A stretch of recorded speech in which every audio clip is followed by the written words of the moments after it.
Fascismo, del Diccionario Soviético de Filosofía. Vamos a comenzar, como en otras ocasiones, analizando la entrada de fascismo y procederemos como lo hemos hecho. Primero glosando brevemente las características, las definiciones que desde la perspectiva del diccionario, que es la del materialismo dialéctico, se da, para pasar en una segunda parte algunos comentarios críticos a esas propias definiciones. Eso es interesante subrayar, que ustedes saben que el diccionario tiene distintas ediciones. En la de 1946 no figura la entrada de fascismo, y esto es interesante porque, es decir, ya ha sido derrotada la Alemania nazi, ya ha sido aniquilada, neutralizada también la Italia fascista, ha sido la derrota de esos movimientos y la victoria de la Unión Soviética, y no figura el término. En la edición de 1959, y subrayamos, lo de las ediciones tiene importancia porque también representan, con los matices, las caracterizaciones y las diferencias que van teniendo, el propio curso y evolución que va teniendo el materialismo dialéctico, es decir, pues la doctrina, el sistema filosófico de la Unión Soviética en su curso y desarrollo. Y también permite observar cómo se va acoplando, cómo se va configurando en función también de los cambios y las necesidades que requiere el propio sistema del materialismo dialéctico. En la edición de 59, decíamos, dan algunas series de caracterizaciones.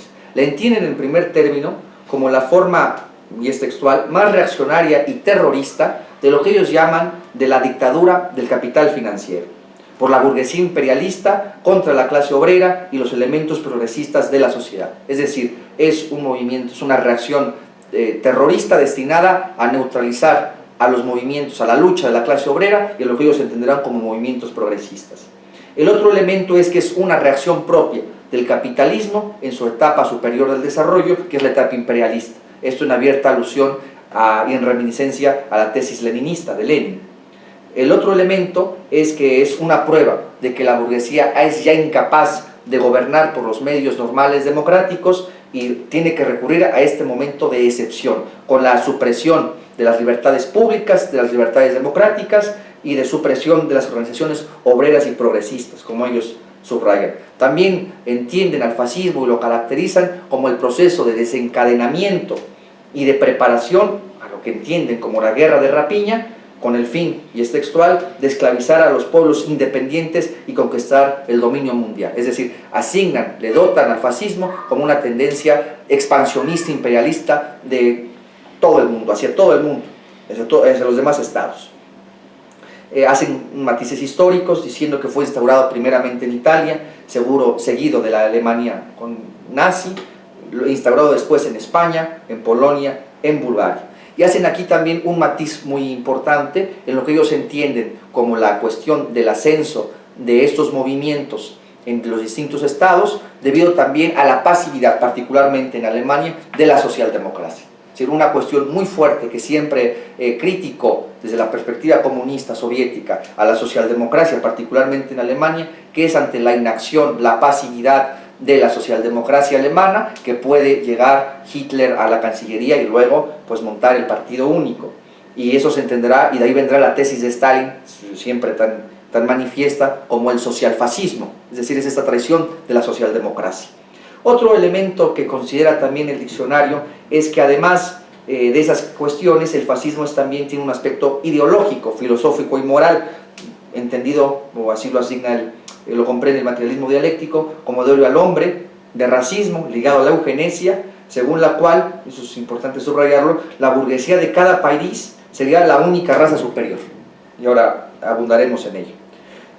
Remiten también, eso es interesante, a un término de geopolítica que ellos conciben como una ciencia, un intento de disciplina científica propia de estos regímenes, bajo la idea de espacio vital y de expansión territorial, ¿no? Un ejemplo de ello es cómo Alemania se anexionará a Austria, por ejemplo, ¿no? En la idea del espacio vital de la nación alemana.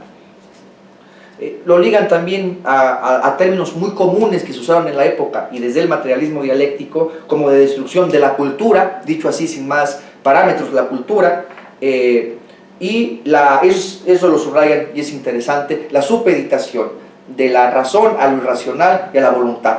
Y eso se habrá también textualmente, lo dirán tanto fascistas italianos como nazis alemanes. Esa cuestión de la supresión del intelecto, la racionalidad, como lo llaman, de la razón, por la voluntad.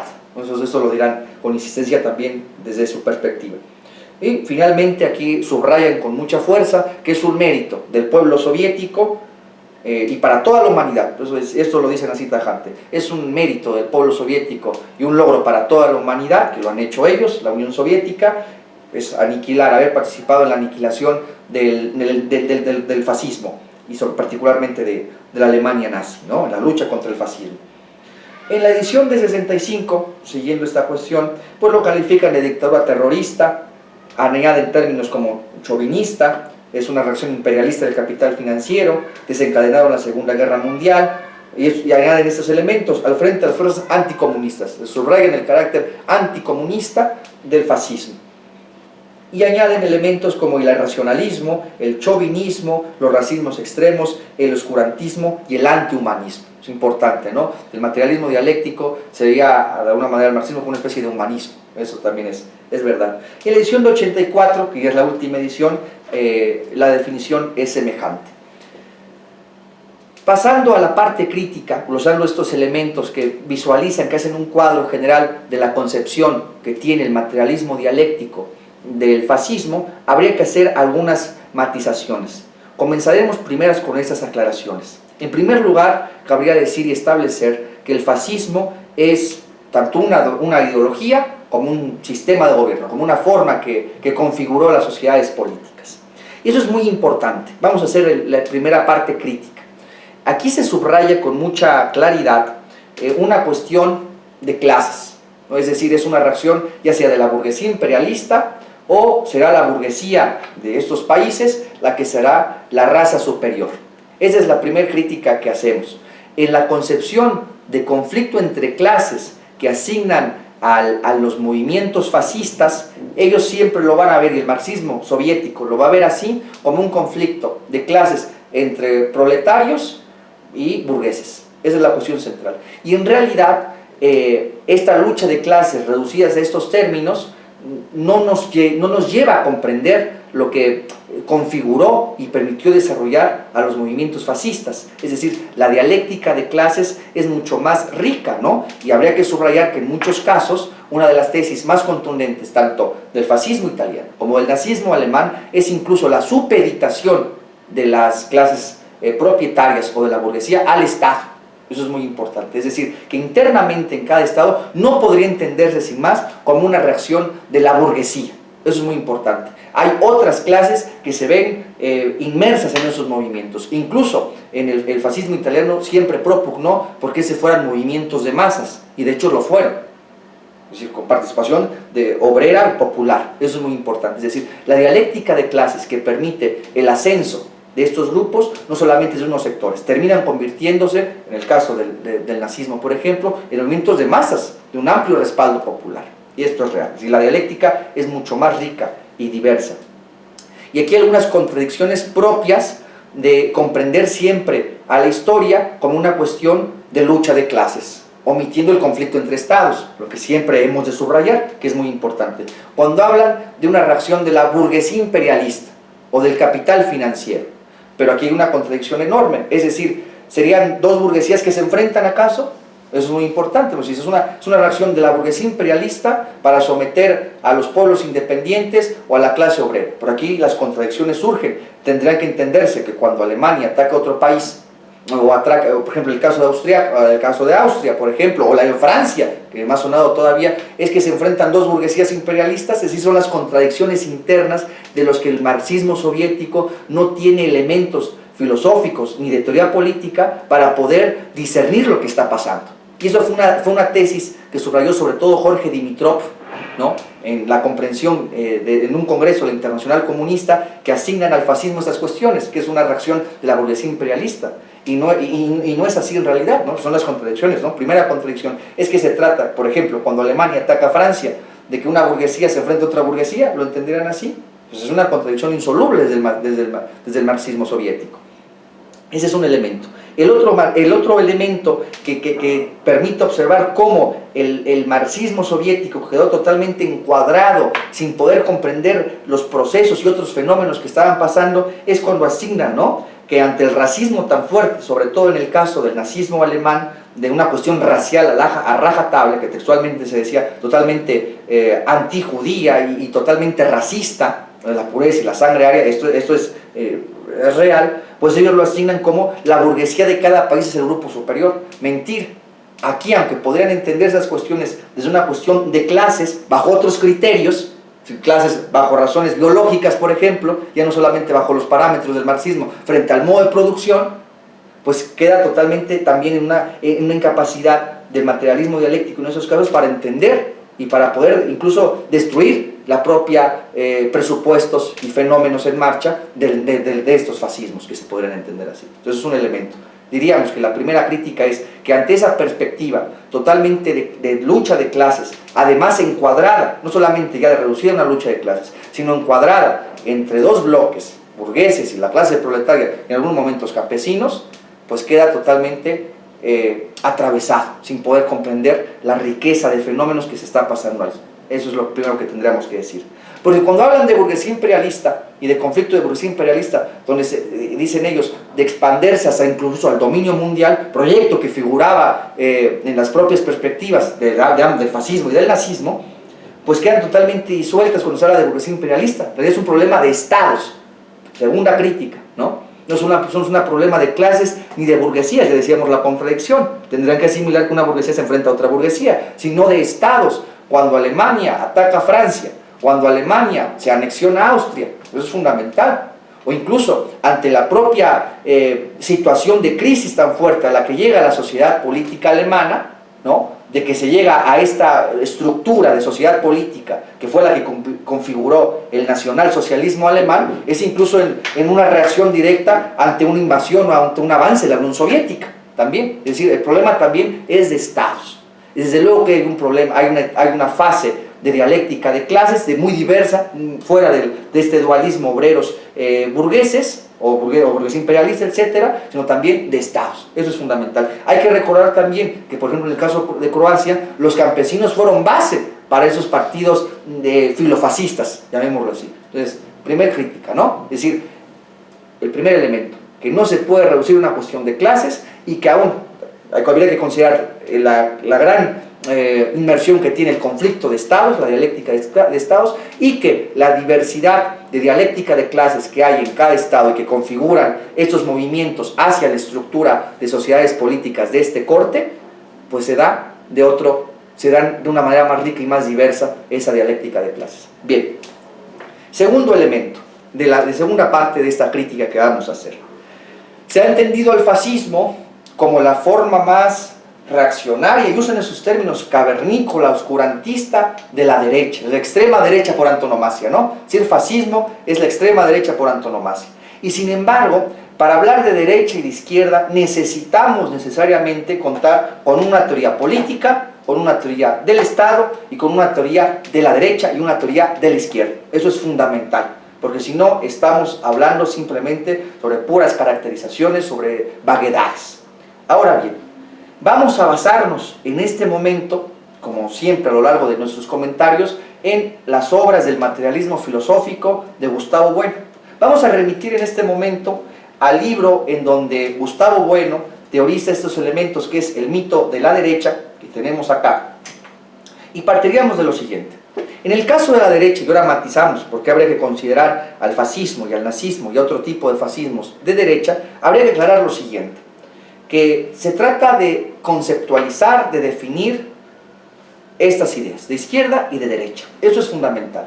Y en los formatos de definición, porque piensen ustedes, un concepto, una definición, no solamente es una cuestión de palabras. Cuando se dice, bueno, es que los conceptos cambian, son transitorios, no. O sea, un concepto, una definición, está definiendo, está tratando de decir qué es, cómo sucede, cómo se desarrolla, qué proceso tiene un fenómeno de la realidad misma. Es decir, llegar a la esencia de ese fenómeno. Es la cuestión central del concepto. Y si nuestros conceptos son incapaces de dar cuenta de ello, pues simplemente no sirven. Entonces, por eso es la importancia fundamental de lo que se está definiendo. No es algo exquisito de académicos. Bien, partiremos de esto.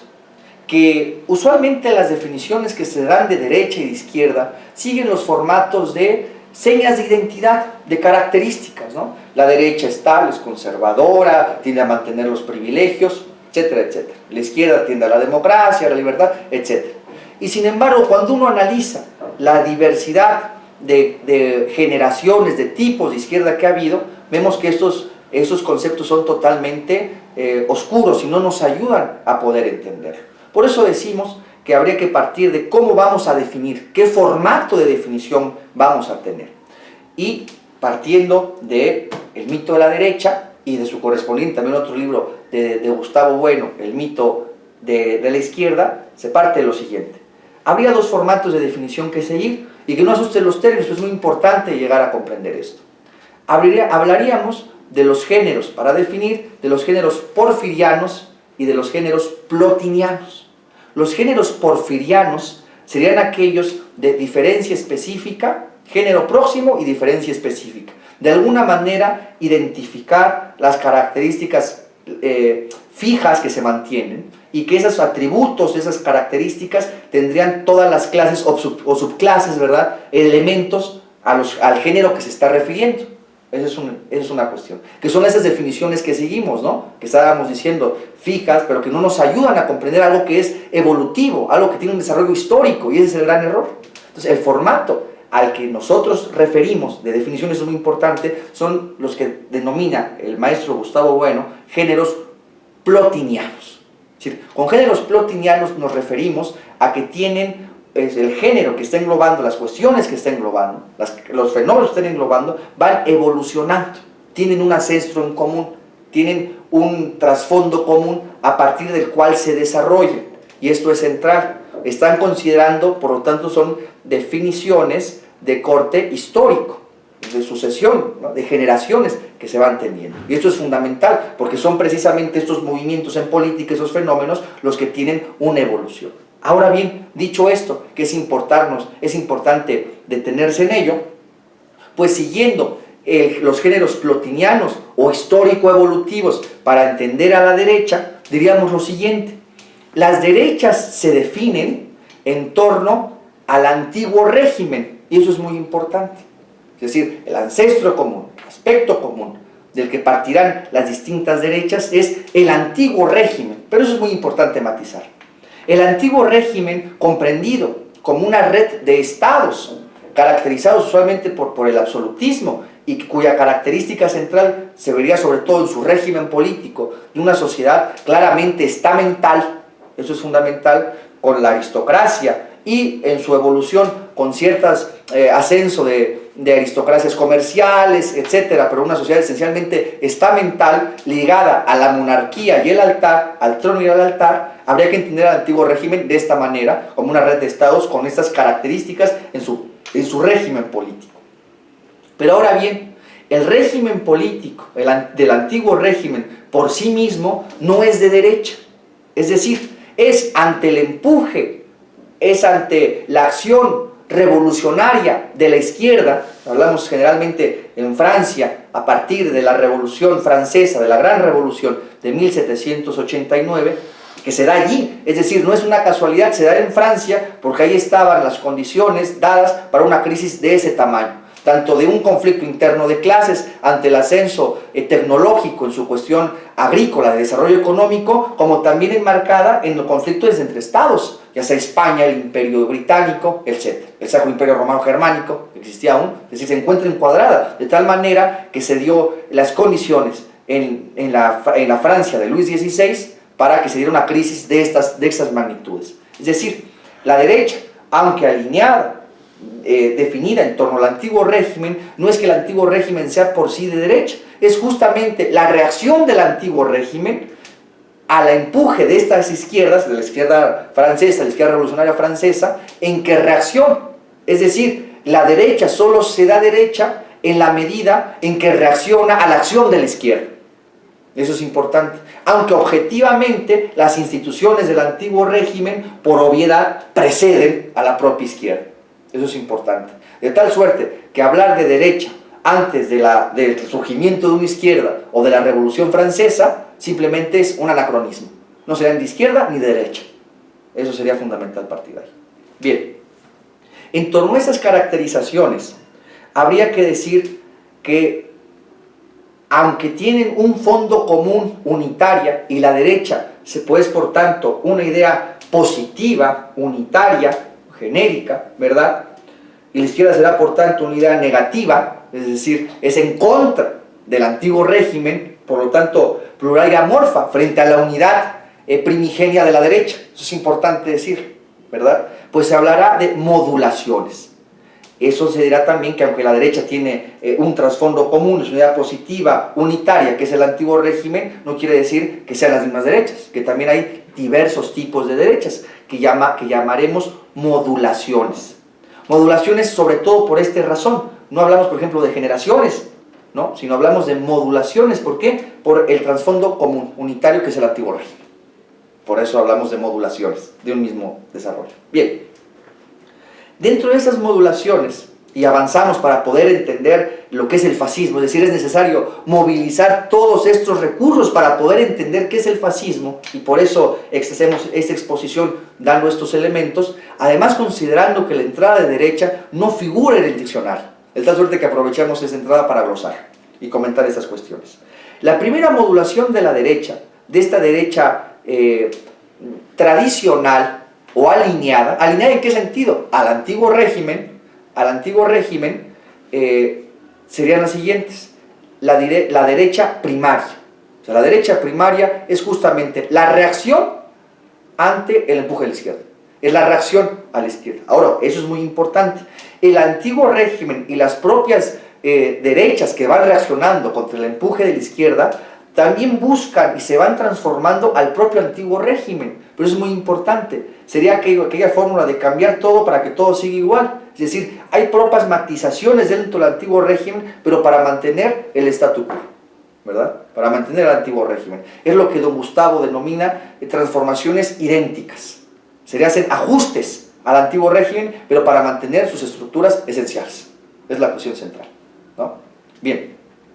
Tal suerte que la derecha, la primera modulación de la derecha, hablamos de la derecha primaria, que es justamente esta reacción, de luego vendrá el término, ¿no?, los reaccionarios o la reacción al empuje de la izquierda. Posteriormente, la otra modulación de la derecha es la derecha liberal, ¿no? Simplemente la usamos porque el sentido central es hablar del fascismo. Pero aquí hay que matizar que el liberalismo tiene una evolución de ser la izquierda liberal, de ser un movimiento de izquierda, la segunda generación desde la perspectiva del materialismo filosófico, a ser de derecha, por justamente mantener relaciones con el antiguo régimen. Eso es muy importante. Bien. Y una tercera modulación de la derecha tradicional o alineada al antiguo régimen, por eso cuando hablamos de alineadas en torno al antiguo régimen, pues sería la derecha socialista.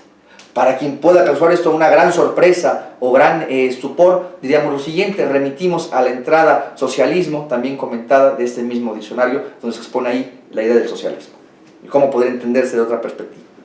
Bien, de tal suerte que, por ejemplo, cuando se habla de, para ir glosando ya y yendo al tema central, a España, en particular al régimen del general Franco como fascista o nazi, desde nuestra teoría de la derecha, lo consideraríamos mucho antes relacionado con la derecha socialista, que antes y con el nazismo o el fascismo. Es un aspecto central que simplemente matizamos, porque lo menciona el diccionario, ¿no? Entonces es hacer un descarte.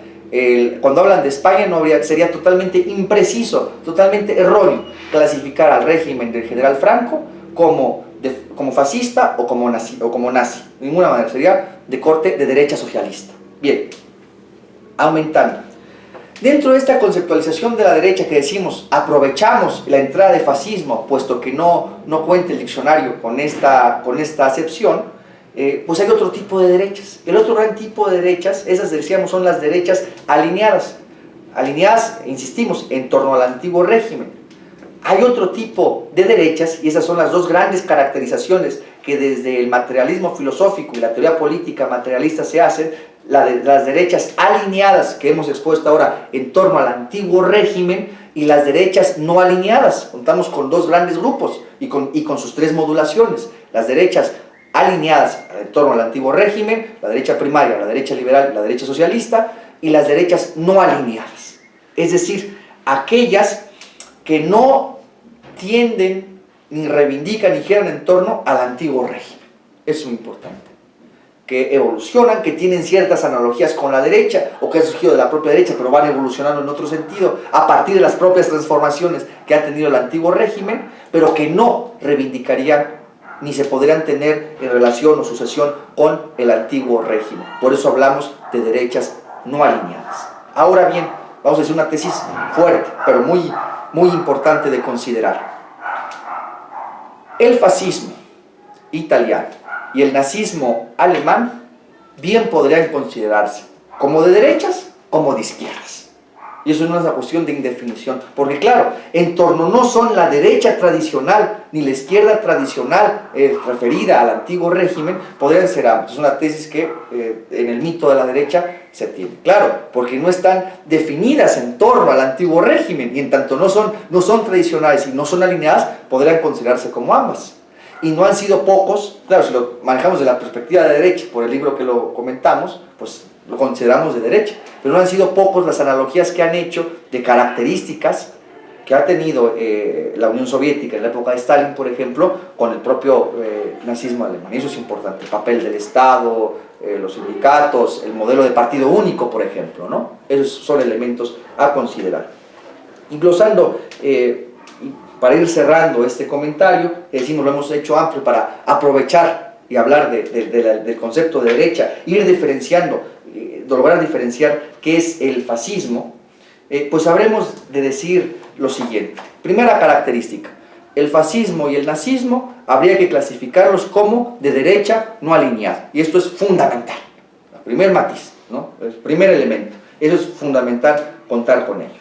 Bien, ahora, habría que hacer esto, habría que clarificar esto, que hay diferencias, múltiples diferencias entre estos movimientos de distinto tipo. Hay fuertes diferencias entre el fascismo italiano y el nazismo alemán y otros movimientos que por extensión podríamos considerar fascistas y que se dieron por influencia de Italia y luego de Hitler, o de ambos, o en contradicción, relacionados con ellos, sobre todo en la Europa del Este, en Bulgaria, en Croacia, en la misma Austria, pues todo también en Europa del Este.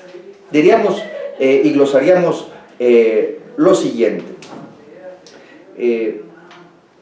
En el caso del fascismo italiano, y glosar nuestros elementos, es importante. Hay un documento que se ha dicho, se escribió Mussolini junto con otro de sus ideólogos, que se llama La Doctrina del Fascismo, en donde la tesis central, y eso es muy importante, es la siguiente: es el Estado por encima de los demás elementos de la sociedad política.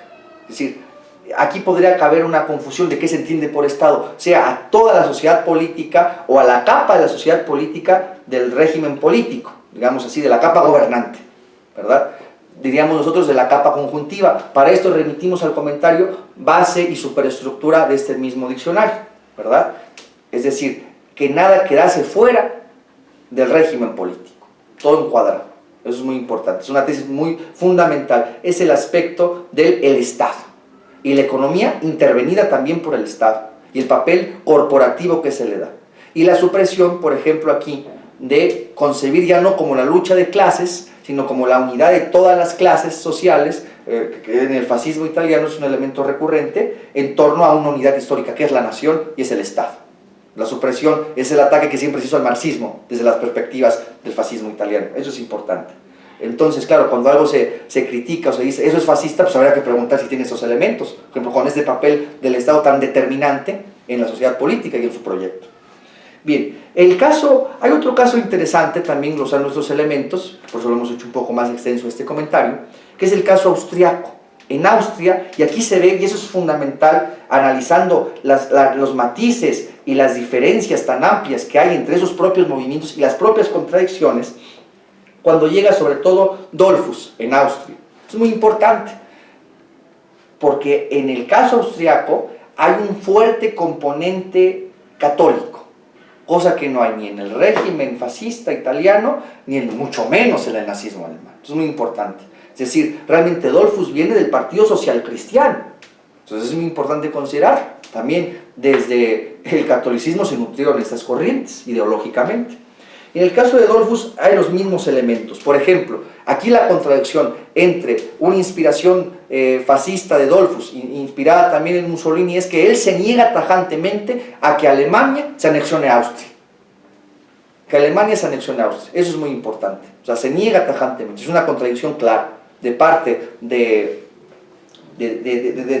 Dollfuss hacia Hitler. Se niega a la anexión de Austria. Vemos una vez más el papel de dialéctica de Estados, del conflicto entre Estados. Otro elemento es el papel que tiene el partido, el Frente Patriótico, en este caso en Alemania, pero sobre todo a partir de su elemento católico. Ellos lo reivindican, incluso toma Dollfuss ese elemento de una Austria generalmente católica frente a una Alemania protestante.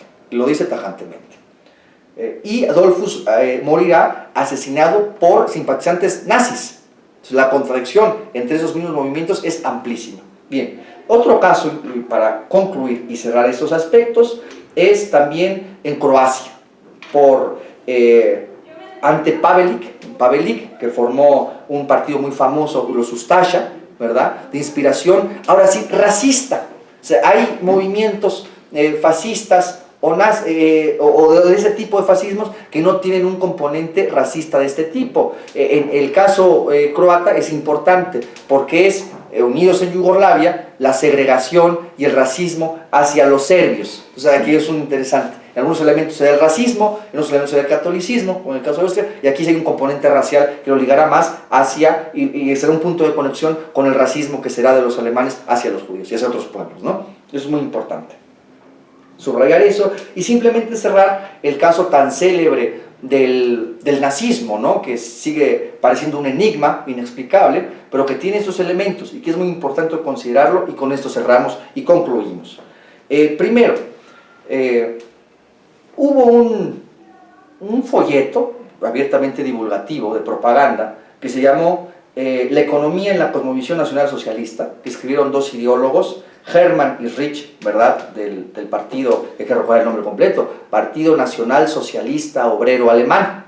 Es muy importante subrayarlo. En donde, y con esto concluimos, pero que muestra la riqueza y la complejidad de lo que estamos hablando, ellos oponen individualismo a socialismo. Pero aquí socialismo lo relacionan mucho ellos con la idea de universalismo. Frente al individualismo liberal, el individuo, y así entenderán ellos socialismo, remitimos a entrar nuevamente al socialismo de este mismo diccionario, como una cuestión universalista, y textualmente dicen desde su perspectiva, como el individuo dentro de la comunidad. El individuo es parte de la comunidad, es decir, la comunidad no está conformada por individuos, es al revés. El individuo forma parte de la comunidad y debe realizarse en ella plenamente. Lo dicen tajantemente los ideólogos en la propia doctrina del nazismo alemán. Primer elemento, y reivindican el término socialista en ese sentido. Aquí se ligan los elementos totalmente racistas, que por ejemplo en otros movimientos no habrá, de la sangre y la raza. Es decir, eso es una cuestión antijudía, y ellos clasifican varias razas ahí mismo, la raza aria, la raza tal, y ellos dicen la raza aria germana es la superior, tajantemente, y es la que habrá de dominar a los demás. Hablan también, y eso es muy importante, que si uno lo sacara de contexto, uno no lo podría ver de esa manera, hablan de derechos sociales, ¿no? Propio Goebbels dirá, no se trata de dar misericordia o caridad, se trata de dar derechos y suplir reclamaciones. Es tajante de esa postura que tienen ellos. Considerando eso, hablan del derecho al trabajo. Hay que recordar que en esos momentos Alemania, después de la guerra con las indemnizaciones, la caída de la República de Weimar, tiene un desempleo terrible, pues ellos hablan tajantemente del derecho al trabajo. Y finalmente, y con esto concluimos, la cuestión del papel que tiene el Estado dentro de la economía. Ellos hablan de la economía orgánica y tajantemente dicen, es la conjunción plena entre el Estado y la economía. Es decir, si bien se respeta la propiedad privada y es un derecho que reconoce el Estado, está totalmente supeditada al interés de la comunidad. Tajantemente lo dicen.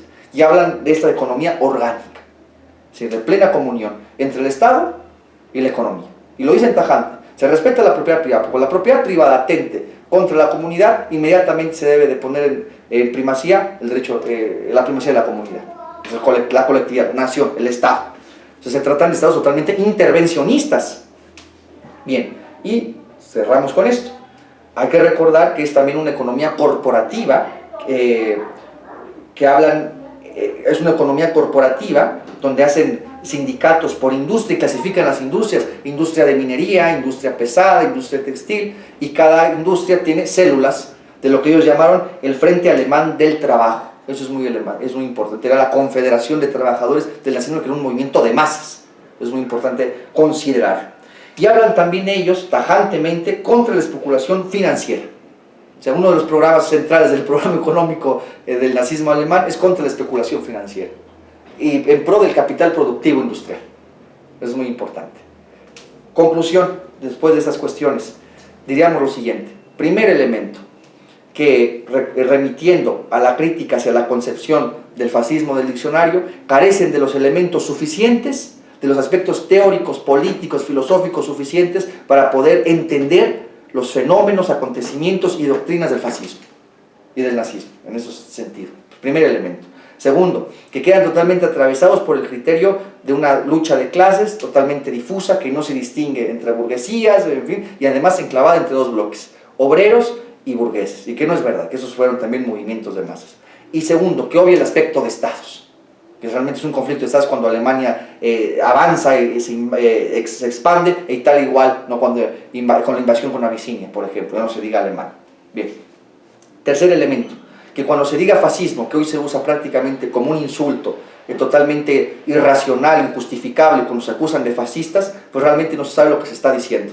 O sea, alguien fascista tendría que ser una defensa del Estado tajantemente, y prácticamente en nuestros días, de los que escuchamos que les llaman fascistas, pues son todos menos eso.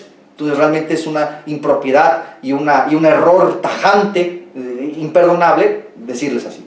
Bien, el tercer elemento, clasificarlos como de derecha no alineada, fundamental. Ya definimos la derecha, dos clases de derechas: derechas alineadas y las no alineadas. Las no alineadas las clasificamos dentro del fascismo, como hemos dicho, y uno de los tipos, de los grupos típicos de las derechas no alineadas, pues son los movimientos, el movimiento nazi alemán, el nacionalsocialismo, y del fascismo italiano. Ahora bien, yo creo que el nazismo alemán habría que circunscribirlo muy estrictamente a Alemania, y algunas tendencias más que se expanden con ese componente racial, y se podría usar fascismos para caracterizar, por ejemplo, a movimientos como el de Austria, con Dollfuss, que es muy distinto, ¿no? Y hablar de fascismos, ¿no? Haciendo el término funcional. Y pues simplemente considerar esos elementos, que es un término muy complejo. Aprovechamos, y si es un poco extenso este comentario, para hablar de la idea de derecha, puesto que no está en el diccionario, insistimos, y simplemente subrayar que cuando se habla de fascismo, hoy en nuestros días, hoy tan en boga, simplemente habría que considerar esto. Y si no se tiene estos elementos, simplemente no se sabe lo que se está diciendo. Esto.